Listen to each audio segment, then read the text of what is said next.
In the name of the Father, and of the Son, and of the Holy Spirit. Amen. A very good morning to everyone. My dear beloved in Christ, today we are in the sixth Sunday of Easter. Towards the end of the Easter season, the liturgy slowly shifts its focus from the resurrection appearances to the theme of Christ's continued presence in the Church through the Holy Spirit. This shift can be noticed in today's readings, especially in the Gospel. In the process, we also notice the gradual emergence of the Church from the Paschal mystery. It reaffirms the fact that the Church is not simply a human organization. In the words of the German Jesuit theologian Karl Rahner, it is the continued presence of Christ in the world. At the same time, the Church is the community of believers. It is animated and sustained by the Spirit of Christ. In other words, the Holy Spirit is the source of vitality for the believers after the resurrection of Jesus. Thus, we may say that the time of the Church is the age of the Spirit. Today's readings tell us how the Spirit vivifies the community and how the believers experience its power in their lives. Today's Gospel reading from St. John's Gospel, chapter 14, verses 15 to 21, reminds us that the true identity of a Christian is determined by his or her readiness to observe Jesus' commandment. It is nothing other than the commandment of love, a love shown in the life of Jesus himself. It is important to note that Jesus gives the commandment of love in the face of an impending betrayal, humiliation, and death. However, nothing can stop him from loving us. He shows in person what it means to love and forgive. That is why Jesus says, "If you love me, you will keep my commandments." John chapter 14, verse 15. Here, love is not an abstract idea. The disciples are called upon to follow his model. Thus, Jesus becomes the measure of our love. In today's Gospel, the love commandment is followed by a promise of Christ's abiding presence among his disciples through the gift of the Holy Spirit. Jesus tells that the Spirit will dwell in the community in varied ways.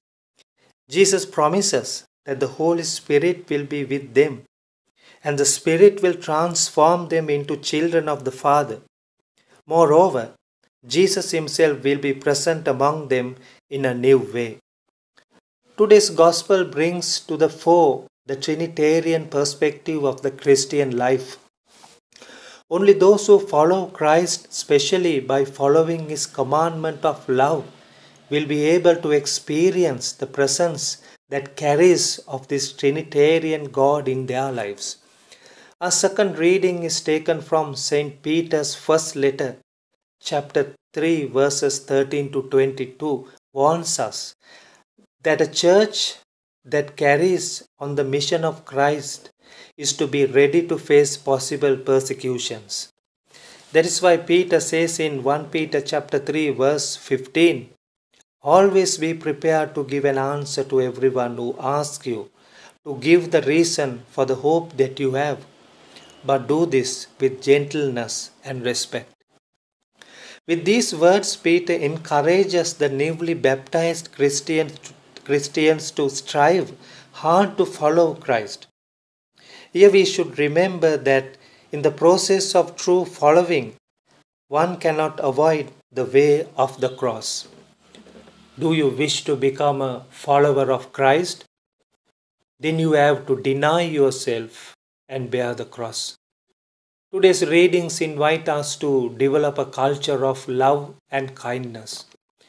We are supposed to be living expressions of God's goodness in the world.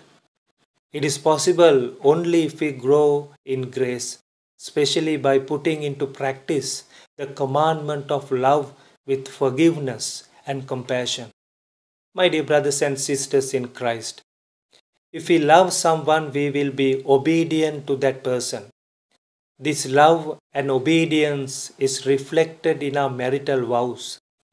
In today's Gospel, Jesus requests this love and obedience from his disciples. It is easy for us to say, I love you, Jesus, but then we need to prove it by our actions. Love and obedience are well connected, and it is inseparable. Obedience without love or love without obedience is a false love. When you really love someone, you will be obedient to that person. So if we love Christ, we will be obedient unto him. Being obedient unto Christ means obedient to the Father as well. Even in our family lives and relationships also, it has to be the same.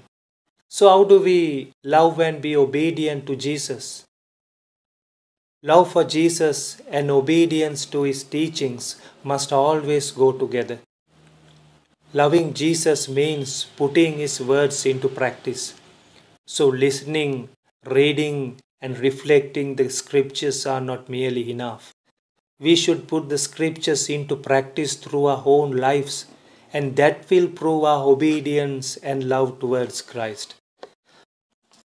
So let us transform our community, our society, with the Trinitarian love.